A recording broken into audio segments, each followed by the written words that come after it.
자, 여러분 고개 드시고 반갑습니다. 예, 교재는 여러분 340페이지 우리 오늘 양도세 계산구조. 오늘 일단 몇 시가 됐든 마무리를 져야죠 오늘. 그래서 오늘 마무리를 짓도록 하겠습니다. 3, 4월 과정 우리 여러 가지 혼란 속에 시작했는데 3, 4월 과정 마무리 짓고 이제 5월부터는 요약집 강의로 들어갑니다.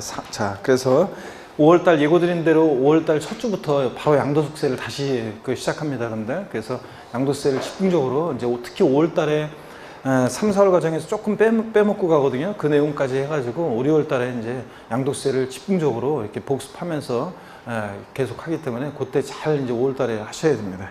자, 먼저 340페이지 제 3절 양도소득세 계산 구조는 별표의 3개죠, 여러분들. 양도소득세에서 제일 이제 어렵고 또 중요한 부분들이 이제 시작됩니다. 그래서 오늘 마지막이요. 잘 여러분들이 보셔야 되겠습니다. 먼저 양도소득세 계산 어떻게 하느냐 그러면 우리 양도소득세 계산은 이렇게 합니다, 여러분. 기초과정부터 우리가 그런 건데 양도소득세는 양도가액이에요. 이번에 파는 가액에서 양도가액에서 필요경비라는 걸 뺍니다. 그래서 필요경비를 빼서 우리가 양도차익을 구합니다. 양도차익을 구하고요.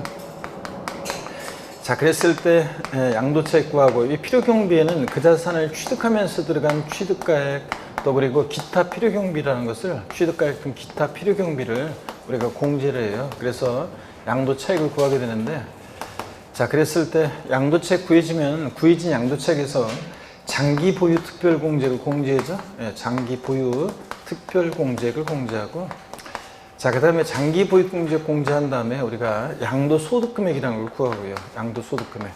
자, 구해진 양도소득금액에서 우리가 양도소득 기본공제액을 공제하죠. 양도소득 기본공제액을 공제하고 이렇게 해서 우리가 이제 양도소득 과세표준금액을 구합니다. 과표 결정되면 곱하기 세율에서 우리가 산출세 구하잖아요. 그러니까 이 과세표준 구하는 과정까지가 이제 복잡하고 여기가 이제 중요한 논점들이 많습니다. 과표 결정되면 지방세나 국세나 곱하기 세율에서 산출세 구하는 거고요. 자, 그래서 이 계산한 과정을 우리가 외우셔야 그랬습니다. 이게 머릿속에 딱 체계가 그려져 있어야지 배우는 내용들을 체계적으로 정리할 수 있고 또 그 다음에 응용 문제 풀 수도 있고 또 그 다음에 계산 문제 풀 수 있고 또 그 다음에 계산하는 과정을 또 서술형으로 또 물어보기도 합니다. 그걸 대비할 수 있고 그래서 무조건 외우셔야 되는데 머리 글자를 따서 가, 필, 차, 장, 소, 기, 과입니다. 그래서 가불이 필요한 버스 차장은 경기과로 가지 말고 어디로 가라? 소기과로 가라. 그래서 가, 필, 차, 장, 소, 기, 과입니다. 이렇게 해서 여러분들 외우시라고 그랬습니다. 자, 그럼 보시면 양도차익 계산할 때 우리 양도차익 계산 시에 이 양도가액과 취득가액은요. 양도가액과 취득가액은 우리가 이제 실지거래가액을 적용하는 게 원칙이죠. 전면적으로 지금 실거래가가세가 도입돼서 실지거래하는 가액을 적용해서 양도차익 계산이 원칙이고요. 근데 극히 예외적으로 국세과세 기준시가를 적용해서 계산하기도 합니다. 양도 당시 기준시가, 취득 당시가요. 그건 예외적인 거고 실거래가를 적용합니다. 근데 여기서 이제 한 가지 아셔야 되는 게 우리가 양도가액과 취득가액이에요. 양도차익 계산 시에 이 양도가액과 취득가액은 동일 기준 적용 원칙이 적용됩니다. 그래서 동일 기준 적용 원칙이 적용된다. 동일 기준 적용 원칙. 그래서 이 동일 기준 적용 원칙이라는 것은 어떤 거냐 그러면 이런 거라고 했습니다. 양도차익 계산 시에 요 양도가액을 실거래가에 의하면 취득가액도 뭐에 따르고 실거래가액에 따르고 양도차익 계산 시에 양도가액을 기준시가에 적용하면 취득가액도 뭘 따른다? 기준시가에 따른다. 이게 양도차익 계산 시에 동일 기준 적용 원칙입니다. 그런 거지 양도차익 계산할 때 양도가액은 양도 당시 기준시가를 적용하고 취득가액은 실거래가를 적용하고 이렇게 해서 계산할 수 있다 없다? 없다 그랬습니다. 자, 그 다음에 또 양도차익 계산은 어떻게 하느냐 그러면 양도차익 계산은 이렇게 합니다. 양도차익 계산 먼저 원칙적으로 지금은 전면적으로 실거래가를 과세하니까 양도 당시 또 취득 당시 양도장항수안에 실제로 거래한 가액이요. 그래서 실거래가를 적용해서 계산하는 게 원칙입니다. 근데 예외적으로 이 실지 거래가액이 불분명한 경우가 있습니다. 실거래가액이 불분명한 경우 어떤 경우냐? 자, 실거래가액이 불분명하다는 것은 과세권자가 이 실지 거래가액을 인정할 수 없거나 계약서나 증빙서류 등에 의해서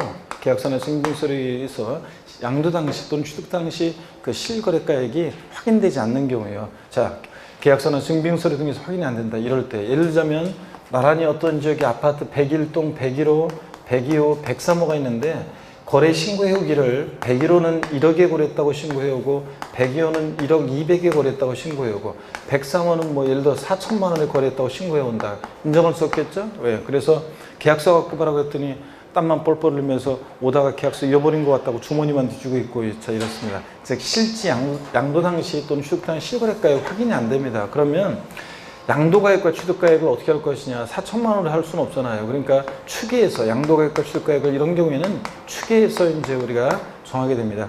양도가액과 취득가액을 어떻게 추계해서 정하는지 요거 알고 있는지 시험에서 여러 번 물어봤다고 그랬습니다. 그래서 먼저요. 매매 사례가액을 적용합니다. 먼저 매매 사례가액. 그래서 이 자산의 양도일 또는 취득일 전후로 해서 3개월 내에 이 자산의 양도와 동일성, 유사성 있는 그 거래 가액을 적용합니다. 그러면 보세요. 103호 이 자산 양도일 전후 3개월 내에 101호 1억, 101호 1억 200에 거래했어요. 그럼 103호 너도 1억에 거래했을 것이다. 이렇게 매매 사례가액을 참작합니다. 요거 적용할 수 없으면 감정가액을 적용하는데 감정가액이라는 것은 이 자산이 양도일 또는 취득일 전후로 해서 역시 3개월 내에 자, 2개 이상의 감정평가업자가 평가한 감정가액의 평균액이 있으면 그 감정가액의 평균액을 적용합니다. 이걸 적용할 수 없다 그러면 환산취득가액이라고 그래서 환산취득가액이라는 걸 적용하는데 취득가액을 환산한 가격으로 하는 경우가 있습니다. 이건 아무 때나 인정하는 게 아니라 어느 때 인정하느냐. 취득 당시, 예전에 취득할 당시에 이 실지 거래가액 등이 여기에 불분명할 때 합니다. 지금은 여러분들이 이제 실거래가 다 신고하게 돼 있고 또 실거래가 신고하면 국토교통부에 이제 이게 이제 실거래가 입력이 되고 또 국세청에 통보가 돼서 이제 실거래가 전산 입력 딱 돼 있습니다. 그 다음에 또 등기부에 등재도 되잖아요. 그렇기 때문에 지금은 내가 2년 전에 어떤 부동산 취득했는데 계약서 잃어버려가지고 계약서 잃어버려서 취득 당시 실거래가액을 모르겠다, 불분명하다 이렇게 하기가 이제 인정되기가 쉽지 않습니다. 그런데 1990년대 제가 어떤 부동산을 취득했는데 그때 나한테 부동산을 판 사람은 기준시가과세가 원칙이어서 그 사람은 양도소득세를 기준시가로 신고했고요. 저는 그 당시에 취득세 신고할 때 시가순액으로 신고하는 게 관행이어서 시가순액으로 취득세를 신고했어요. 근데 지금 계약서 잃어버려서 실지 취득한 가격이 확인이 안 됩니다. 그러면 취득가액을 환산한 가격으로 구하게 되는데 이 환산 취득가액은 어떻게 구하느냐. 환산 취득가액은요. 이거는 환산 취득가액은 이번에 파는 양도 당시 실지 거래가액이에요. 이번에 파는 양도 당시의 실지 거래가액 없으면 양도 당시 실거래가액이 없으면 매매 사례가액 감정가액을 적용합니다. 이 양도 당시 실지 거래가액 여기다가 양도 당시 기준시가분에 취득 당시 기준시가를 곱해서 구해요. 만약에 이번에 파는 양도 당시 실거래가액이 3억 원이다. 그러면 양도가액이 그러면 양도 당시 기준시가가 예를 들어서 2억이고 취득 당시 기준시가가 1억이었다 그러면 환산 취득가액은 자 3억이 2분의 1이니까 1억 5천 이런 식으로 해서 우리가 계산하게 됩니다, 여러분. 자 그래서 취득가액을 환산한 가격으로 하게 되고요. 또는 근데 그 기회적으로 이제 기준시가를 적용하기도 합니다. 이렇게 해서 여러분들 양도 당시 또는 취득 당시 실지 거래가액이 확인 안 된다 그러면 계약서나 증빙서를 통해서 그럼 취득가액과 양도가액을 추계해서 정하는데 어떻게 양도가액과 취득가액을 추계해서 정하느냐? 매, 감, 환 또는 기준시가를 적용하는데 요건 납세무자가 적용 순서를 바꿀 수 없어요. 순차로 차례로 적용합니다. 자 그래서 취득가액 추계해서 정하게 되는데 구체적인요. 여기 보세요.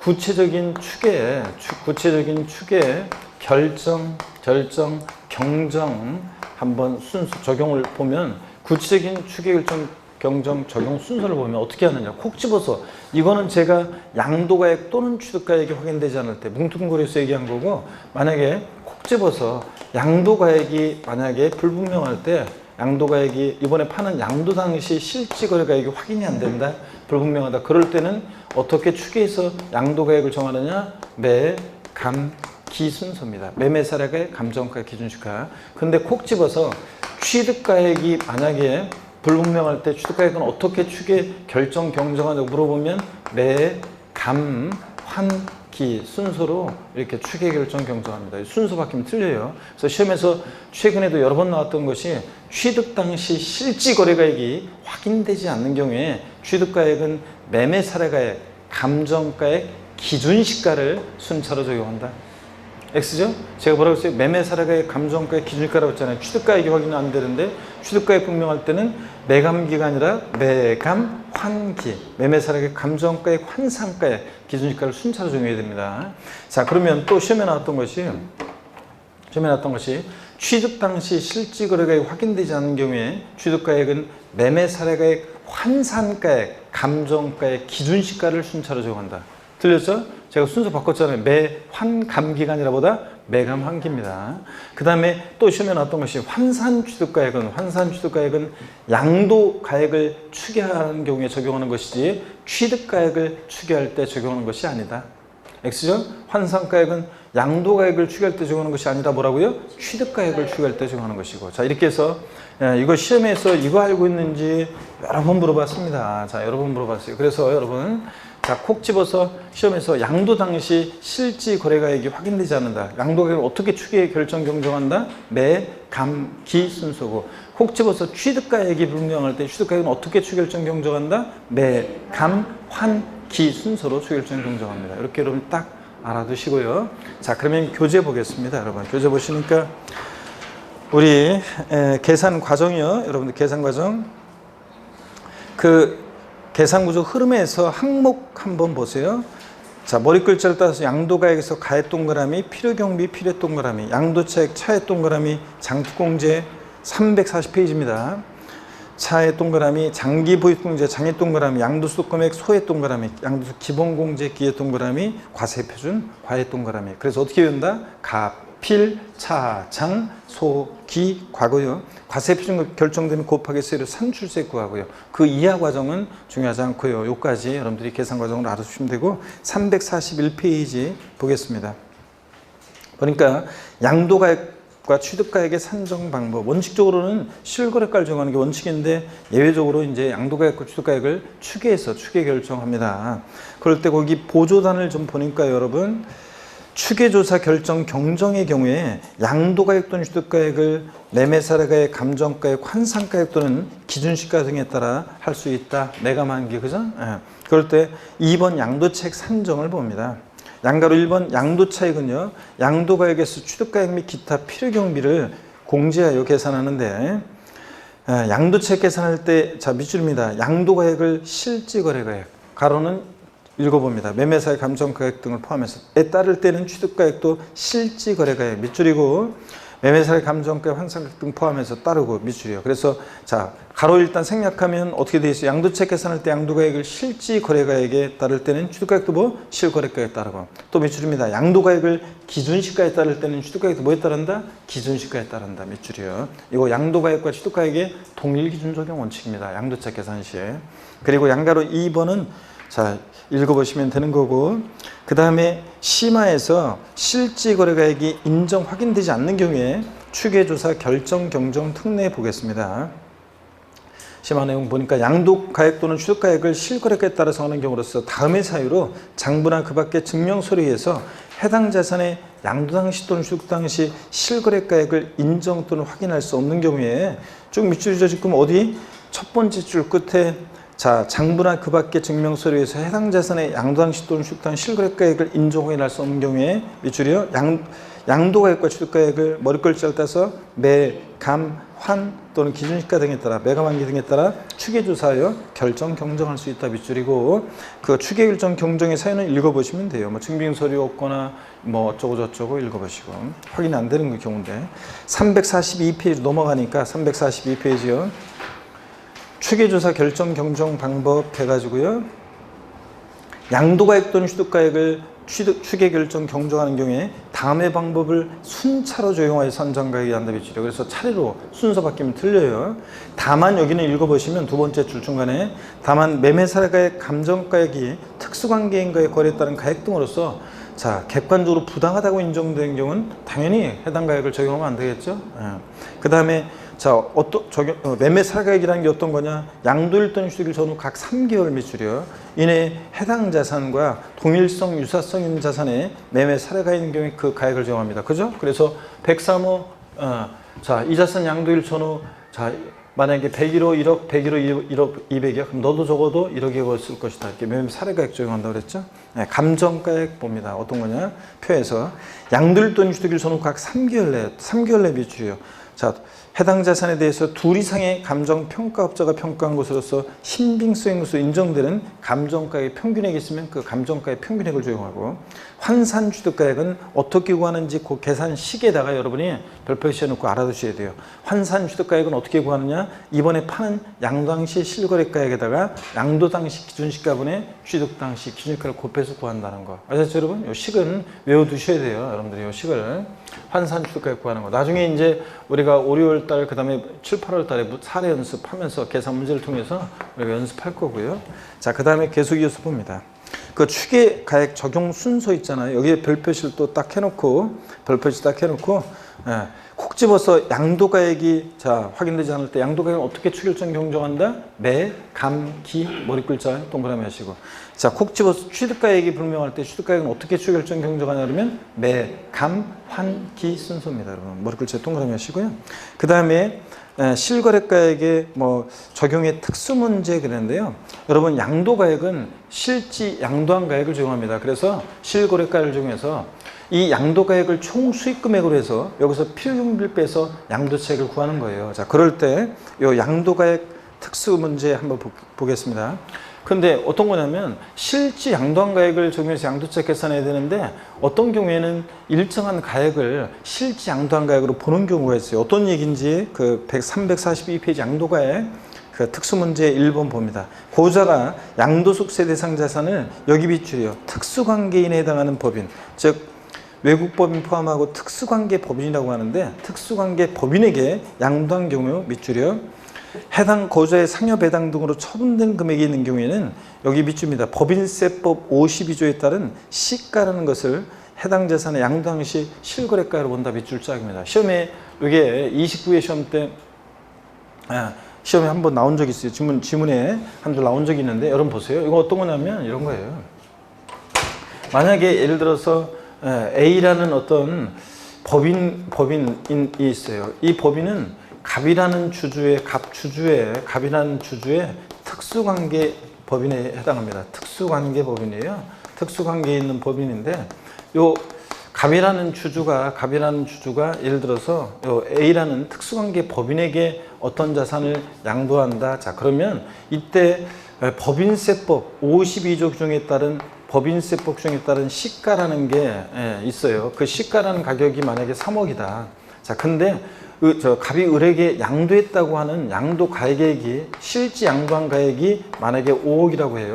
실지 양도했다는 가액이 5억인데 법인세법 규정에 따라서 상해 배당 등으로 처분된 금액이 법인세법 52조에 따라 간 가액이 시가가 3억 원이라고 해요. 그러면 어떤 것을 양도가격으로 하느냐 그러면 원래 양도차익 계산은 실거래가로 해야 되지만 이럴 때는 어떤 것으로 하냐면 이 법인세법 52조 규정에 따른 시가라는 것을 양도가격으로 봐서 요거를 계산하는 경우가 있다는 얘기입니다. 그래서 한 번 정도 보시면 되고요. 그 다음에 거기 2번에 보면 이제 343페이지 한번 보세요. 343페이지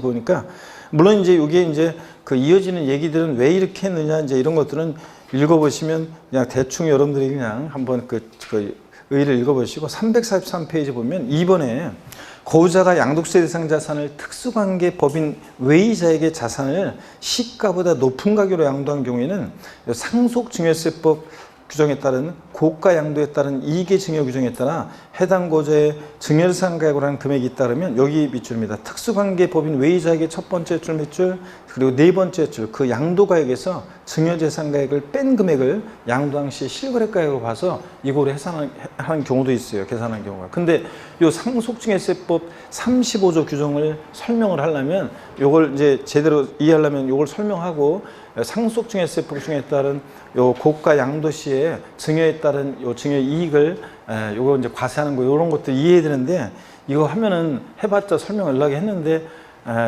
실익이 없고 여러분들이 오히려 더 어려워만 하고 그래가지고 자 요거는 생략하도록 하겠습니다. 그래서 여러분이 뭘 정도 말씀드리냐면 요거만요. 원래 양도소득세, 양도채 계산 시에 양도가액은 실제 양도한 가액을 적용합니다. 근데 다만 특수관계 법인에게 양도하는 경우에는 어떤 주주가 특수관계 법인에게 양도하거나 그럴 때는 법인세법 52조에 따른 시가라는 것을 실제 양도한 가액으로 봐가지고 그런 거로 계산하는 경우도 있다더라. 그냥 이렇게만 보고 지나가시면 되겠습니다. 자, 그 다음에 이제 중요한 것은 343페이지 있잖아요. 이제 343페이지. 실거래가를 정해서 양도채 계산할 때, 이제 필요경비 항목이 어떤 게 포함되냐 안 하느냐는 건데, 그때 일단 취득가액에서 취득가액 1번 한번 보겠습니다. 343페이지 취득가액 1번이요.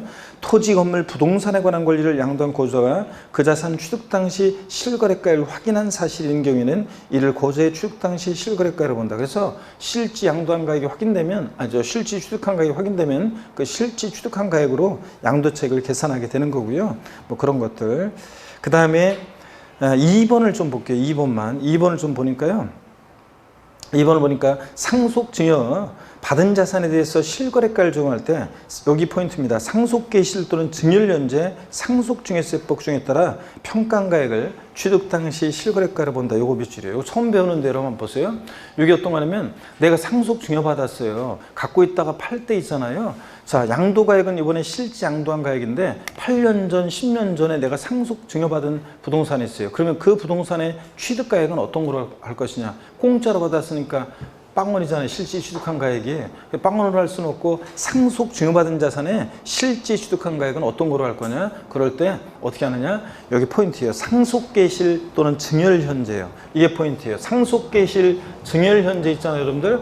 거기다가 여러분이 돼지꼬리 땡냐해서 뭐라고 썼냐면, 자, 양도일 X예요. 양도일 현재 그럼 틀려요. 양도일 현재 아니고 또 등기일 현재 이러면 틀려요. 등기일도 아니고 상속증여세법 중에 따라 평가한 가액으로 하는데 상속계실 증여일 현재예요. 그러니까 8년 전, 10년 전에 그 상속증여 받았을 때 그 당시 상속증여세법 중에 따라 평가한 가액인데, 여러분 그 상속증여세법 중에 따라 평가한 가액이라는 게 어떤 거냐 그러면 잘 보세요. 이게 어떤 거냐 그러면 우리가 여러분이 부동산을 상속증여 받았어요. 그럴 때 양도세 계산 시에 취득가액은 어떤 걸 할 거냐. 또 여러분이 상속증여 받았을 때 상속세, 증여세 계산할 때 부동산 같은 것들은 가액을 평가해야지 세금을 내잖아요. 그럴 때 어떻게 평가하냐면 원칙 시가라는 것으로 평가해요. 근데 이때 시가라는 게 어떤, 이거 참고로 그냥 들어보세요. 이때 시가라는 것은 어떤 거냐 그러면 우리가 알고 있는 시세하고 틀려요. 상속받은 자산은 상속계실 전후로 해서 6개월, 증여받은 자산은 증여일 전후로 해서 3개월 내에 만약에 유사 매매 사례가 있었다? 그러면 그 매매 사례가액이요. 내가 1101동 만약에 1101호인데 그 1103호, 4호 비슷한 그 평소에 아파트 거래가 된 게 있어요. 그 기간 동안에. 그러면 그 매매 사례가액을 취득가액으로 하고, 또 요 기간 동안에 만약에 2개 이상의 감정기간에 감정받은 감정가의 평균액이 있으면 그 감정가의 평균액, 또 수용이 있었으면 보상금액, 공매 경매가 있었으면 공매 경락가액, 이런 것들을 요 기간 동안에 있는 이런 것들을 가액들을 시가로 보고 이런 거로 평가합니다. 상속증여받은 자산. 근데 가액을 평가하는데 또 있잖아요. 요걸 평가하는 건데, 근데 문제는 뭐냐면 이런 게 있어요. 여러분, 우리가 요거는 이제 법률 상식으로 이제 그냥 들어오세요. 만약에 이런 기간 동안에 이런 시가라는 게 없다면 보충적 평가 방법이라 가지고 이제 기준 시가로 이제 계산을 해요. 기준 시가로 평가를 하는데, 그러면 한번 물어볼게요. 우리가 상속 증여받아 가지고 상속세, 증여세 낼 때 이 부동산 가액은 평가를 기준시가로 하는 게 좋겠어요? 아니면 유리하겠어요? 우리 같은 납세자 입장에서. 그러면 아니면 그 여기 시가, 유사매매사 같은 시가로 상속세나 증여세를 신고하는 게 좋겠어요? 그렇죠? 기준이 공시가격이 낮으니까 상속세나 증여세 신고할 때는 공시가격으로 하는 게 좋잖아요. 근데 여러분 좋아요? 그럼 공시가격으로 한다 그러면 공시가격을 취득가격으로 합니다. 그러면 그러면 좋은데 상속세 신고했어요. 근데 문제는 뭐냐면 이걸 갖고 있다 팔 때 있잖아요. 자, 팔 때 취득가격을 공시가격으로 하는 게 나중에 양도세를 줄일 수 있겠어요? 아니면 유사 매매사례가액이나 감정가액 같은 것으로 하는 게 좋겠어요? 그렇죠? 시가로 하는 게 양도소득세는 양도차익을 줄여야 되니까 취득가액이 커지는 게 좋잖아요. 그럼 공시가격이 낮으니까 양도차익 굉장히 커져가지고 세금 많이 내요. 그래서 사실은 우리가 부동산 같은 거 상속 증여받았을 때는요, 어떻게 하면 좋냐면 이게 가만히 있으면 잘못하면 공시가격으로 할 수도 있어요. 그러니까 특히 토지 같은 거 이런 것들 유사매매 사례 가격이 없어가지고 공시 가격으로 해서 만약에 세금을 낼 수가 있어요. 그러면 양도 차익 커져가지고 세금 많이 내요. 그러니까 사실은 중간적인 게 필요해가지고 어떤 걸 많이 하냐면 감정가액 있잖아요. 그 감정가액으로 하면 공시가격보다 높으면서 시세보다는 좀 낮게 해가지고 적당한 가격으로 이걸 감정가액으로 해가지고 받아놔가지고 나중에 그 감정가액을 받아놓으면 그걸 갖고서 나중에 팔 때 양도세를 줄일 수 있습니다. 아시겠습니까, 여러분? 이런 게 이제 실무 팁인데 시험에서는 이런 건 관계없고 시험에서 중요한 건 이거예요. 이제 상속 증여받은 자산의 실질 취득한 가액은 어떤 거로 하냐면 시험은 포인트가 어떤 걸 바꾸냐면 자, 상속개시일 또는 증여연재 상속증여세법 중에 따라 평가한 가액을 실질 취득한 가액으로 해서 양도차 계산하는데 시험에서는 어떻게 바꾸느냐? 상속증여받은 자산의 실질 취득한 가액은 양도일 현재 상속증여세법 중에 따라 평가한 가액으로 한다. 등기일 현재 상속증여세법 중에 따라 평가한 가액으로 한다. 이렇게 바꿔요. 그래서 포인트는 양도일 현재, 등기일 현재 아니고 상속, 8년 전, 10년 전 그 상속개시일 현재 또는 증여일 현재 그 상속증여세법 중에 따라 평가한 가액으로 합니다. 아셨죠, 여러분? 이런 거. 자, 그 다음에 나머지는 됐어요. 일단 넘어갑니다. 나머지는 됐고 그 정도만 밑줄 그시고 344페이지 보겠습니다. 344페이지 3번에 보니까 실거래가액에 따른 양도차익 계산이에요. 자, 여기 이제 여러분들 시험에 이게 2, 3년에 한 번씩 나와요. 그래서 여러분들 특별히 또 3번에다가 또 별표시 하시고 요걸 잘 보셔야 돼요. 3번에서 자, 한번 보겠습니다. 3번 별표시 해놓고 요거 어떤 거냐. 자, 여러분 양도차익 계산할 때 한번 보세요. 양도차익 계산할 때 실거래가를 정해서 양도차익 계산해요. 양도가액은 실제 양도한 가액이에요. 그럼 취득가액도 실제 취득한 가액을 적용해요. 취득가액을 실제 취득한 가액을 적용한다. 그러면 이 기타 필요경비는 잘 보세요. 취득가액을 실제 취득한 가액을 적용하면 기타 필요경비는 자본적 지출액이라는 것과 양도비용 합한 금액을 우리가 기타 필요경비로 합니다. 그래서 시험에서 실거래가를 정해서 양도차익 계산할 때 이 필요경비 항목에 어떤 게 포함되느냐 안 하느냐를 시험에 2, 3년에 한 번씩 물어봐요. 그러니까 취득하면서 들어간 비용. 자, 그래서 이따가 나오지만 매입한 가격, 내가 산 가격, 옛날에 3억 5천에 샀다? 그럼 3억 5천 산 가격. 거기다가 이제 취득하면서 납부한 조세나 공과금 등등 취득하면서 들어간 비용. 그 다음에 자본적 지출액이라는 것은 이따 자세히 나오지만 보유하면서 취득해서 양도에까지 내 자산의 가치가 좋아지고 낮아지고 이용이 편의가 되어주면 들어간 비용, 자본적 지출액. 또 양도비용은 이번에 이 자산을 직접 양도하면서 들어간 뭐 계약서 작성 비용, 공증 비용, 인지대, 중개사를 통해서 팔았다 소개비, 또 세무사를 통해서 양도세 신고하면 양도소득세 신고서 작성 비용 등, 자, 이렇게 취득하면서 보유하면서 양도하면서 들어간 이 필요경비, 이 항목에 어떤 게 포함되느냐 안 하느냐를 우리가 이제 살펴보도록 하겠습니다. 포함되는 것들을 이해하면서 눈에 익혀두고 포함되지 않는 것에 방점을 찍어서 여러분들이 기억하셔야 돼요. 자, 보시면 344페이지 봅니다. 실거래가액에 따른 양도차익 계산. 자, 양도가액, 실제 양도한 가액에서 실제 취득한 가액, 여기다가 기타 필요경비는 자본적 지출과 양도비용 합한 금액이죠. 이것을 뺀 금액이 양도차익입니다. 그래서 가필차입니다. 1번 양도 당시 실거래가액. 자, 양가로 1번 봅니다. 실제 양도한 가액은 해당 자산의 양도 당시 양도사와 양도자 간에 실제로 거래한 가액에 따른다 밑줄 짝입니다, 여러분. 자, 그 다음에 양가로 2번은 있잖아요. 나중에 여기 우리가 부당행위 계산부인 특례를 좀 배워야 돼요. 그래서 지금 요건 넘어갑니다. 취득 당시 필요경비 보세요. 자, 양도가액을 실거래가를 적용해, 취득가액도 실거래가를 적용해야죠.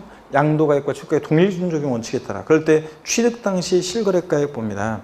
실제 취득한 가액은 자산의 취득에 실제 소유된 가액으로서 매입 원가의 취득세나 또 중개보수, 건설자금 이자 등 이 기타 일체 취득 부대비용의 합계액을 말하며 실제 취득가액 계산 시 다음에 유의한다 그래서 고가 매입 이렇게 나왔는데, 자, 여러분 밑줄은 밑줄은 아까 실제 취득한 가액이라는 것은 매입 원가, 건설했을 때는 건축에 소유된 그 건설가에 건설하는 데 소유된 일체 비용, 건설원가에다가 취득세 같은 취득 관련한 조세, 또 중개사를 통해서 주겠다 중개보수, 건설자금 이자 등 기타 일체 취득 부대 비용의 합계액, 요 밑줄 짝이 요까지. 그래서 이게 취득가액입니다. 매입한 가격에다 산 가격에다가 취득하면서 들어간 조세나 공과금 등 부대 비용, 요게 이제 취득하면서 들어간 비용, 요게 취득가액이고요. 근데 주의해야 될 건 이제 어떤 게 주의해야 되느냐. 동그라미 1번 봅니다. 고가 매입인데요. 특수관계인과의 거래에 있어서 자산을 시가를 초과해 취득함으로써 조세 부담을 부당히 감소시킨 것으로 인정되는 때는 그 취득가액은 시가로 계산한다. 우리 교재 이렇게 나왔어요. 이게 어떤 건지 한번 볼게요, 여러분들. 자, 어떤 거냐? 그러면 취득가액에 이게 취득가액의 부당행위 계산에 의한 시가 초과액은 이게 취득가액에 포함하지 않는다는 건데 어떤 거냐 한번 보세요, 여러분들. 자, 예를 들어서 갑과 을이라는 사람이 있어요. 시가 만약에 1억짜리인데 을이 지급한 대가가 예를 들어서 1억 5천입니다. 자, 그러면 을은 이것을 또 1억 5천에 취득해 가지고 제3자 병에게 있죠. 제3자 병에게 3억의 양도를 했어요. 자, 그러면 을은 양도소득세를 신고할 때 어떻게 신고하느냐? 실지 양도한 가액 3억 원, 취득가액은 실지 취득한 가액 1억 5천. 자, 이렇게 해가지고 양도차액은 1억 5천 이렇게 신고를 해요. 자, 그런데 관할 세무장이 알고 봤더니 얘가 형이고 있죠? 얘가 형이고 얘가 동생이에요. 그러니까 특수관계가 있는 특수관계자 간에 친족관계 등 특수관계가 있는 자 간에 시가보다 높게 고가로 양수 취득을 했어요. 자, 그러면 얘기가 틀려집니다. 관할 세무상은 얘네들이 조세에 부당한 감소가 있는지를 따져봐요. 그 조세에 부당한 감소 판단을 우리가 이제 5월 둘째 주에 이제 배우게 될 건데요. 자, 조세 부당 감소 판단을 어떻게 하냐면 미리 말씀드리면 시가와 대가의 차이가 금액으로 3억 원 이상 차이 나는지 따져봐요. 여기서 5천만 원밖에 차이 안 나죠? 그럼 또 시가에 5% 이상 차이 나는지 따져봐요. 시가 1억에 5%면 500만 원이잖아요. 이상 차이가 나니까 얘네들 조세 부당 감소가 있다고 봐서 얘네들의 계산을 부인하고요. 시가를 취득가액으로 다시 계산해요. 얘네들 계산을 부인하고 시가를 취득가액으로 관할 세무장에 양도가액 3억 원, 취득가액은 시가를 취득가액으로 하니까 1억 원. 그래서 양도차액은 2억 원 이렇게 다시 계산한다는 얘기입니다. 그럴 때 여기를 보세요. 부당행위로 계산된 특수관계자 간의 부당행위로 계산된 이 사례에서 시가 초과액 5천만 원은 을의 취득가격에 포함해야 하네요? 안 해요. 그래서 부당행위로 계산된 시가 초과액은 을의 취득가격에 포함하지 않고 어떤 것을 취득가격으로 합니까? 시가를 취득가격으로 한다 그런 얘기입니다. 그래서 부당행위로 계산된 이 시가 초과액은 취득가격에 포함하지 않는다 그런 얘기입니다. 시가로 계산하니까 그런 얘기고, 그 다음에 동그라미 2번 현재가 차린 차금 보겠습니다. 자, 원칙 취득 원가에 포함한다 밑줄이요. 자, 여러분 현재가 차린 차금이라는 게 어떤 거냐면 정확한 예는 아니지만 비슷한 예로 한번 설명을 드려볼게요. 여러분 저를 보세요. 비슷한 예로 한번 설명을 드리면 이렇습니다. 예를 들어서 비슷한 예로 설명을 드리면 갑이라는 사람과 을이라는 사람이 부동산을 거래를 하는데, 자, 거래 대금이 예를 들어서 10억이라고 쳐요. 근데 을이요 10억 원을 지금 주는 게 아니라 10년 후에 10억 원의 대금을 지급하기로 합니다. 그러면 자, 10년 후에도 딱 10억 원만 주면 되겠어요?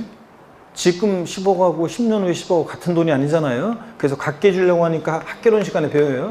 1 플러스 아래 1년 뭐 1 플러스 아래 n년을 곱하잖아요. 뭐 이런 식으로 했더니 이게 10억 2천이 됐다고 쳐요. 그럼 미래 가치 10억 2천을 현재로 당겨봤을 때 차금 빠지는 금액이 얼마냐 그러면 2천만 원 빠지잖아요. 이 차금. 자, 요 을은 결국은 이 이자액 상당액과 관련한 이 비용 2천만 원도 결국은 을이 내고 취득하는 거잖아요. 그러니까 자, 부당 행위로 계산된 시가초과액은 취득가액에 포함하지 않는데, 시가초과액 취득가액에 포함하지 않는데, 근데 다만 현재가 차린 차금은 을의 취득가액이 어떻게 한다? 포함한다 그런 얘기입니다. 그래서 현재가 차린 차금은 포함하고, 자, 그 얘기입니다. 자, 그럼 345페이지 자, 맨 꼭대기로 오니까 니은번 예외요. 포함하지 않는 경우가 있는데 한번 보겠습니다. 현재가 차린 차금 상가액 및 감가상각비를 가견대 부동산 임대서 업을 통한 사업소득 금액 계산 같은 거 할 때 필요경비로 산입하였거나 산입할 금액이 있는 때는 이를 취득원가에서 공제한다. 뺀다는 얘기인데, 그 니은번 예외 거기에 여러분이 뭐라고 필기가 돼 있어야 되냐면, 돼 있어야 되는데 안 돼 있나요? 이중공제 방지 원칙이요. 이게 이중공제 방지 원칙입니다. 그래서 이중공제 방지 원칙 이렇게 옆에다 써놓으세요. 여러분 묶어서. 자, 어떤 얘기냐? 보유할 때 있잖아요. 감가상각비라든가 현재가 차는 자금 상가액이라든가 이런 것들을 보유할 때 사업소득금액 계산할 때 필요경비 산입해서 공제를 받았어요. 근데 또 그 같은 항목을 이번에 팔면서 양도세 계산 시에 또 필요경비에 산입해서 공제를 받으면 돼야 한대요. 안 되잖아요. 이중공제 되니까. 그래서 다른 소득금액 계산할 때 필요경비 산입한 것은 공제 뺀 금액만 포함한다 그런 얘기입니다. 자, 그래서 다른 소득금액 계산할 때 필요경비 산입한 것은 이번에 취득가액의 원가에서 취득원가에서 공제한다 그런 얘기입니다. 밑줄 쫙이고 이것도 시험에 몇 번 나왔습니다. 자, 그래서 다음 중 실거래할 주가를 적용해서 양도세 계산할 때 필요경비 항목에 포함하지 않는 거 그래가지고 포함하지 않는 거. 자, 보유기한 동안에 사업소득금액 계산 시 필요경비 산입한 뭐 현재가 차는 자금 상가액 또는 감가상각비 그러면 다른 소득금액 계산상 필요경비 산입한 것은 이번에 포함한다 안 한다? 안 합니다 여러분들. 자, 그런 얘기입니다. 이중공제 방지원칙. 제가 그래서 예전에 서울 강동 있죠? 서울 강동구에 있는 어떤 한 학원에서 강동에서 강의하는데 어떤 주부 수강생이 그랬다고 그랬잖아요. 30대 중반 주부 수강생이 수강생들 빽빽 속에서 이 부분 강의하는데 볼펜을 탁 내던지면서 말이 너무 어렵잖아요. 큰 수강생이 있었다 그랬잖아요. 아, 진짜로 탁 하면서 그냥 말이 어렵다 볼펜을 내던지면서 어려울 거 없어요 여러분. 하여튼 보유할 때 사업소득금액 계산할 때 나중에 나오지만 소송 화해 비용이든 감가상각비든 뭐 현재가 차린 자금 상가액에 일하는 것이든 보유할 때 사업소득금액 계산 시에 이번에 필요경비 산입한 항목은 자 필요경비 산입한 항목은 이번에 양도세 계산 시에 팔 때 자 취득가액에 포함한다 제외한다? 제외합니다 여러분들. 자, 그리고 동그라미 3번을 보겠습니다. 취득에 관한 쟁송인 자산에 대해서 그 소유권 등을 확보하기 위해서 직접 소유된 소송 화해비용 등의 금액으로서 내가 그 자산을 취득하는데요. 소송을 통해서 취득했어요. 화해비용이 들었어요. 그러면 취득하기 위해서 들어간 비용이잖아요. 취득가액에 포함합니다. 근데 뒷동네 그 지출한 연도에 각 소득금액 계산에 있어서 필요경비에 산입한 것을 제외한 금액은 취득원가에 포함한다. 이것도 무슨 얘기 옆에다 써놓으셔야죠. 이중공제 방지원칙상 소송화해 비용을 보유할 때 다른 사업소득금액 계산할 때 필요경비에 산입했습니다. 이번에 또 팔면서 양도세 계산 시에 또 필요경비에 포함 안 되잖아요. 그러니까 이번에 다른 소득금액 계산할 때 필요경비 산입한 것을 제외한 금액만 취득원가에 포함한다 그런 얘기입니다. 이해되시죠 여러분들? 밑줄 쫙이고. 자, 그 다음에 이자액 상당액과 관련한 비용을 한번 비교해 볼 거예요. 동그라미 기억 번역. 당사자 약정에 의한 대금 지급하는 방법에 따라 취득원가의 이자 상당액을 가산해서 거래가액을 확정할 때 당해 이자액 상당액은 취득원가에 포함한다. 밑줄 쫙입니다. 이건 뭐냐면 거래 대금이 예를 들어서 3억 5천만 원인데 야 거래 대금을 우리 4년 동안 매달 나눠서 대금을 지급하는 방식으로 대금을 지급하자. 대신 대금 지급 방법을 매달 4년 동안 나눠 지급하는 방식으로. 그러면 당연히 4년 동안 나눠내면서 이자 붙여야 되겠죠? 이자는 15%로 하자. 그때 이자는 취득원가에 포함합니다. 그잖아요. 이것도 내고 취득하는 거니까. 그래서 거래 당사자 간에 대금 지급하는 방법에 따라 지급하기로 한 이자액 상당액은 포함합니다. 근데 니은번요. 당초 약정에 의한 거래가액의 지급길 지연 중에서 추가로 발생한 지연이자 연체이자 같은 것은 취득원가에 포함하지 않습니다. 28회 때 정답지로 나왔었는데 포함하지 않습니다. 밑줄 쫙이에요. 지연이자 연체이자 포함하지 않고 또 하나 여러분 또 하나 추가한다 그러면 또 하나 주택 구입 시 대출금이자 같은 거 있잖아요. 주택 구입 시 그 옆에다 하나 써놓으면 대출금이자 주택 구입 시 대출금이자 같은 거 있잖아요. 주택 구입 시 대출금이자 이런 것들도 대출금이자도 이런 것도 취득가액에 포함하지 않습니다, 여러분들. 자, 대출금이자도 그럼 이렇게 써 대출금이자 이런 것도 필요경비에 취득가액에 필요경비에 포함하지 않습니다, 여러분들. 예. 자, 이렇게 해놓습니다. 여러분 집 살 때 대출받아 집 샀잖아요, 여러분들. 한 분도 대답을 안 하는 거 보니까 광명은 역시 현금 부자들만 다 보이셨네. 예. 그래가지고 뭐 5억 그러면 계좌에 있는 돈으로 쫙 한 번에 10억 계좌에 있는 돈으로 쫙 한 번에 대출 하나도 없이 다 그렇게 집 사셨죠 여러분들? 아니 그렇잖아요. 보니까 대답 한 분도 안 하고 대출 받아 집 산 분도 하나 없고 다 광명에 현금 알부자들만 있으셔가지고 자 근데 다른 곳에서 제가 왜 대답 안 해요?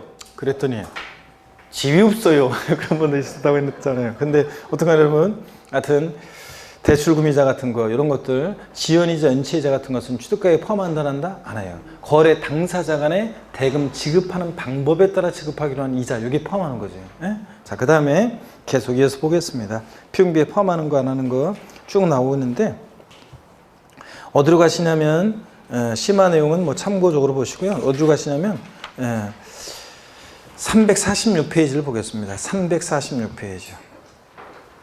그 심화 내용, 지금 여기 나와 있는 심화 내용 같은 건 안 보셔도 되고 그냥 참고적고 양가로 2번 자본적 지출액으로 갑니다, 여러분. 자, 자본적 지출액이라는 게 뭐냐 그러면요. 자, 동그라미 1번 보겠습니다. 자본적 지출액이란 뭐냐? 그 동그라미 1번의 밑줄입니다. 양도자산의 내용연수, 수명을 연장시키거나 가치를 현실적으로 증가시키게 들어간 수선비 같은 거예요. 밑줄. 그 다음에 동그라미 2번 보면 양도자산을 취득한 후에 쟁송인 경우에 그 소유권 확보를 위해서 직접 소유된 소송 화해비용 등의 금액으로서, 자, 아까 취득가액에 포함되는 소송 화해비용은 내가 그 자산을 취득하는데 소송을 통해서 취득했다. 자, 그러면 소송비용 취득가에 포함합니다. 근데 여기서 말하는 것은 뭐냐면 내가 어떤 자산을 취득한 후에 그 자산을 갖고 있었는데 어떤 애가 오더니 너 아무 개랑 거래했지. 야, 너 걔랑 나 사이에 애초에 거래가 있었는데 넌 나한테 대항할 수 없는 제3자야. 빨리 내놔. 그럴 때 내가 적극적으로 응수하면서 들어가는 비용이야. 소유권 확보를 위해서 취득한 후에 내 자산의 소유권 확보를 위해서 들어가는 이런 소송 화해비용 있죠? 이런 것들은 자본적 지출액으로 필요비에 포함합니다. 근데 뒷동네 얘기, 동그라미 2번, 지금 양가로 2번 자본적 지출액에서 동그라미 2번에서 두 번째 줄 끝에 봅니다. 그 지출한 연도에 각 소득 금액 계산에 있어서 필요경비에 산입한 것을 제외한 금액만 포함해요. 필요경비에. 무슨 얘기냐? 이중공제 방지원 측상. 그 다음에 동그라미 3번 양도자산의 용도 변경 개량 또는 이용의 편의에서 지출한 비용 밑줄짝이에요. 이거 어떤 거냐면요. 이건 실생활과 관련해서 말씀드리면 발코니 확장 비용, 샤시 설치 비용, 방거실 확장 공사 비용 이런 거예요. 예? 발코니 확장 비용, 샤시 설치 비용, 방거실 확장 방거실 확장 공사 비용, 뭐 발코니 확장 비용, 뭐 이런 것들을 말합니다. 이런 것들 여러분 집을 대대적으로 이렇게 수리하거나 이렇게 하면서 또 이런 비용이 들었다 그러면 증빙서를 잘 보관하셔야 됩니다. 그래서 필요비를 인정받으려면 이런 것들을 말하고, 동그라미 4번 봅니다. 이거는 이제 자, 예규 내용들인데 한번 볼게요. 토지 이용의 편의를 지출한 장애 철거 비용. 내 토지에 큰 바위 덩어리가 있어요. 자, 그래서 저 장애 철거, 토지 이용의 편의를 위해서 장애 철거하는 데 들어간 비용. 당해 토지에 도로를 건설한 경우에는 도로 건설 비용이라든가 또 그 도로를 국가 자체에 무상으로 공유할 때는 그 도로 된 토지 가액 자체도 필요경비로 인정받을 수 있고요. 그 다음에 그러니까 맹지예요. 진입도로가 없어요. 도로 시설하는 비용. 내 토지 이용에 편의를 들어간 비용이잖아요. 맹지를 취득해 진입도로 없어가지고. 아니면 내가 도로를 신설해가지고 국가나 자체에 기부 찬합해요. 그럴 때는 그 도로 신설 비용뿐만 아니라 이 도로로 된 토지 가액 자체를 필요경비로 인정하고. 동그라미 5번 사방사업에 소요된 비용. 축제 쌓거나 뭐 하면서 사방사업하는 건 내 토지 이용에 편의를 위해서 들어간 비용이니까 또 필요경비에 포함합니다. 이런 것들. 자, 그 다음에 동그라미 6번은요. 6번은 법률에 따른 사업으로 인해서 사업구역 내 토지 수요자가 부담한 수익자 부담금 밑줄, 그 다음에 개발 부담금 밑줄, 그 줄 끝에 세 번째 줄 끝에 재건축 부담금 밑줄이요. 여러분 개발되고 재건축되고 이러면 내 자산의 가치가 좋아지고 낮으면서 부담하는 비용이잖아요. 필요경비에 포함합니다. 이런 것들 다 두 개나 익혀두셔야 돼요. 포함되는 거 포함되지 않는 거 시험에 막 섞어서 골라서 고르라고 나오는데 이해하면서 눈에 익혀둔 수밖에 없습니다. 동그라미 7번을 보겠습니다. 공익사업을 위한 토지 등의 취득 및 보상한 법률이나 그 밖의 법률에 따라 토지 등의 협의에서 수용되는 경우로서 그 보상금의 증액과 관련된 소송 화해비용 등의 금액 밑줄짝이요. 증액 보상금을 한도로 해서 밑줄짝입니다. 여기까지. 자, 그래서 내 토지가 수용을 당했는데 보상금 작다고 소송을 제기했습니다. 보상금 증액과 관련한 이런 소송 화해비용도 필요경비에 포함하는데, 근데 증액보상금을 한도로 해서 필요경비에 포함합니다. 그리고 맨 마지막 346페이지 맨 아래에서 위로 두 번째 줄 끝에 보니까 그 지출한 연도에 각 소득금액 계산에 있어서 필요경비에 산입한 것을 제외한 금액만 필요경비로 인정해요. 이건 이중공제 방지원 측상 당연한 얘기입니다, 여러분들. 그래서 토지 수용의 경우에 보상금 증액과 관련한 소송 화해비용도 증액보상금을 한도로 필요경비에 포함한다. 이 정도예요. 그 다음에 347페이지입니다. 양도 직접비용입니다. 자, 양도 직접비용은요. 이번에 이 자산을 양도하기 직접 지출한 비용입니다. 간접비용은 포함 안 돼요. 직접의 동그라미입니다. 첫 번째 줄. 양가로 3번. 양도 직접 비용이어야지 양도 간접 비용은 포함 안 됩니다. 동그라미 1번 어떤 게 양도 직접 비용이냐 다 체크하셔야 돼요. 자산을 양도하기 직접 지출한 계약서 작성 비용, 공증 비용, 인지대, 중개사를 통해서 팔았다, 소개비 이런 것들 양도하면 들어간 비용. 우리가 중개 수수료는 취득할 때 중개사를 통해서 취득했다, 취득가에 포함하고. 자, 만약에 양도할 때 중개사를 통해서 팔았다, 그러면 그 중개 수수료는 또 양도 비용에 포함될 수 있고요. 그 다음에 동그라미 2번 봅니다. 자산을 취득함에 있어서 법령 등의 규정에 따라 배입한 국유주택 채권 및 토지개발 채권을 만기 전에 금융기관 등의 양도가 발생하는 채권 매각 자손 정매출입니다. 여러분들이 법무사를 통해서 하니까 잘 모르겠지만 부동산 취득한 다음에 국유주택 채권이나 토지개발 채권을 매입했어요. 만기 전에 다 팝니다. 그러다 보니까 만기 전에 팔면 금융기관 등에 팔아요. 그러면 액면가보다 낮게 팔니까 속칭 와리깡 비용, 할인 비용 발생하잖아요. 매각 자손이. 사람들이 관행적으로 다 이렇게 하기 때문에 이 채권 매각 자손을 양도 비용으로 인정해 주고 있습니다. 국유주택 채권, 토지개발 채권을 만기 전에 양도가 발생하는 채권 매각 자손도 양도 비용이 어떻게 한다? 포함한다. 이렇게 알아두시고요. 근데 뒷동네 읽어보니까 동일한 날에 만약에 그 세 번째 줄이요. 동그라미 2번의 세 번째 줄. 이 경우 기획재정비용이 정하는 금융기관 외의자에게 양도한 경우는 동일한 날에 금융기관에 양도했을 때 매각자손 한도에서만 공제해 줍니다. 그러니까 요거는 그러니까 어떤 얘기냐면 악용의 소지를 막기 위해서 만약에 금융기관 외의자에게 채권, 이런 국민택 채권이나 이런 것들을 매각했을 때는 같은 날에 금융기관에 매각했을 때 그 매각 차손을 한도에서만 공제받을 수 있다는 얘기입니다, 여러분. 시험에 한번 요거 알고 또 물어봤었고요. 동그라미 3번 주식 양도할 때 내는 증권거래세라든가, 또 4번 양도세 신고서 대리비용. 이거 뭐예요? 양도소득세 과세표준 신고서 작성비용이라고 그래가지고 세무사를 통해서 신고에 따르면 양도소득세 신고서 작성비용, 대리비용 이런 것도 양도비용으로 인정합니다. 자, 이런 것들. 자, 이렇게 해서 여러분들 필요경비에 포함하는 거 안 하는 거 그 핵심 정리에 여러분들이 별 표시를 딱 해놓고 보는데요. 포함되지 않는 항목을 다시 한번 볼게요. 포함되지 않는 항목이에요. 핵심 정리이고 포함되는 건 포함되지 않는 거에 별 표시해놓고 딱 보는데 포함되지 않는 항목을 보겠습니다, 여러분. 사업자의 부가가치세, 매입세액은 포함하잖아요. 여러분 잠깐 보세요.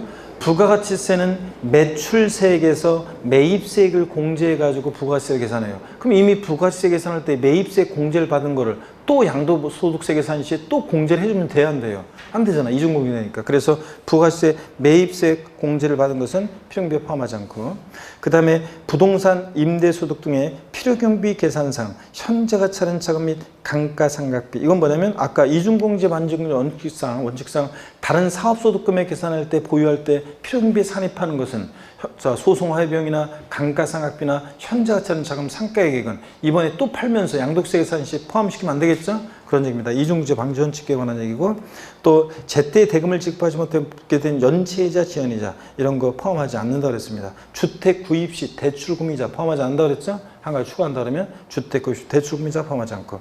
자, 그 다음에 자본적 지출액은 좋아지고 낮으면서 들어간 비용이라 필요경비에 포함하는데 거기 수익적 지출액 나와 있죠? 수익적 지출액이 어떤 건지 좀 정리해 드릴게요. 잠깐 보세요.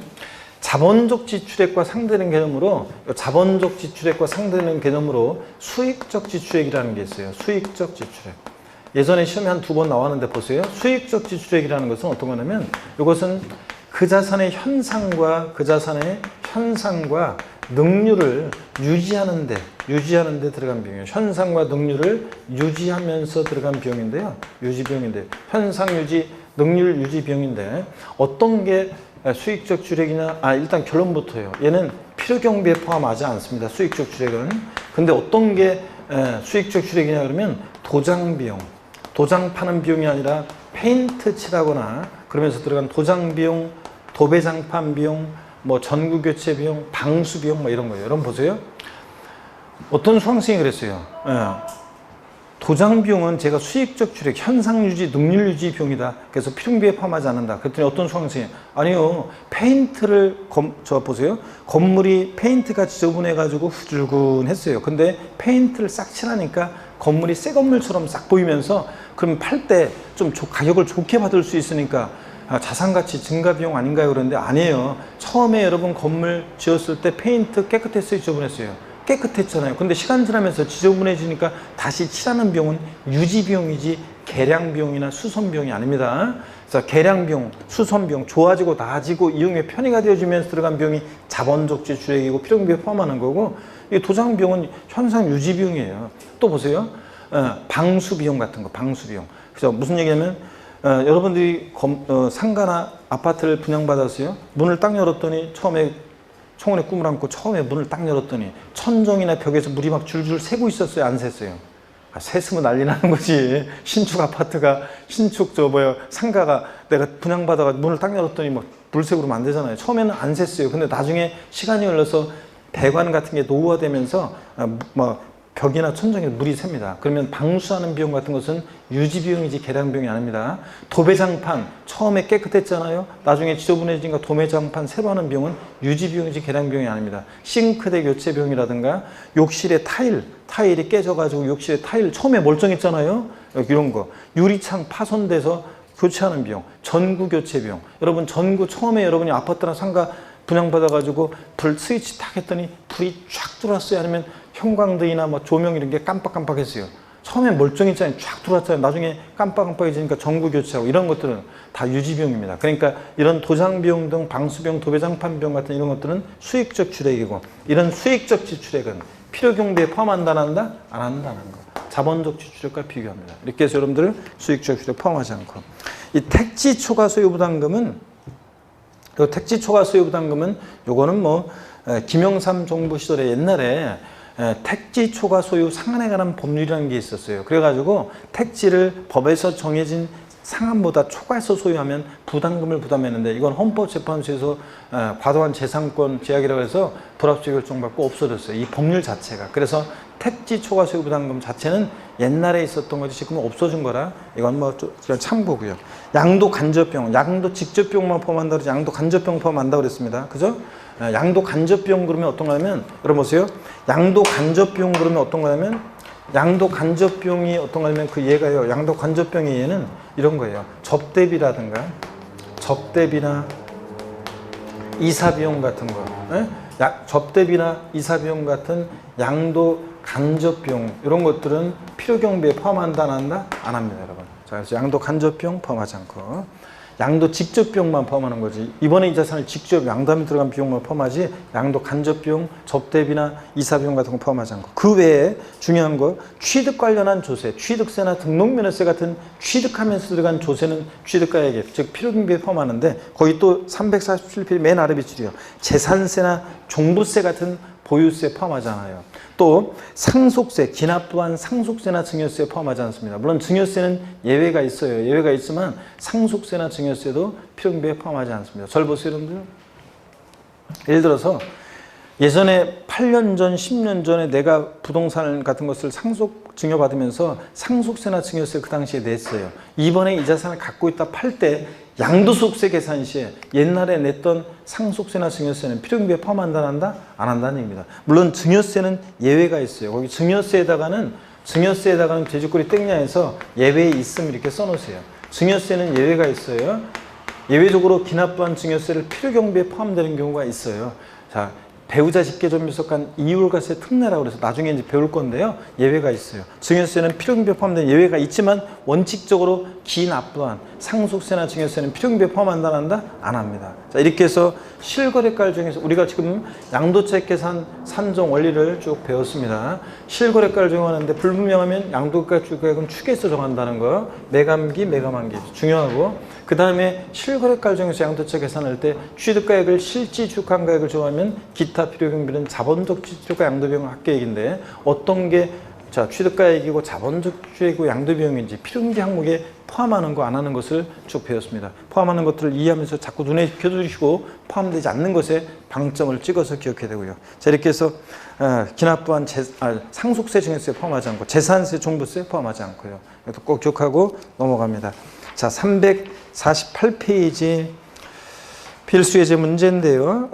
여러분이 한번 풀어보실 수 있습니다. 여러분들이 한번 풀어보시고요. 잠깐 쉬었다가 이제 349페이지 3번 추계 방법에 의한 양도차익 계산, 요거 처음으로 요것도 한번 배우도록 하겠습니다. 잠깐 쉬었다가 이어서 설명드립니다.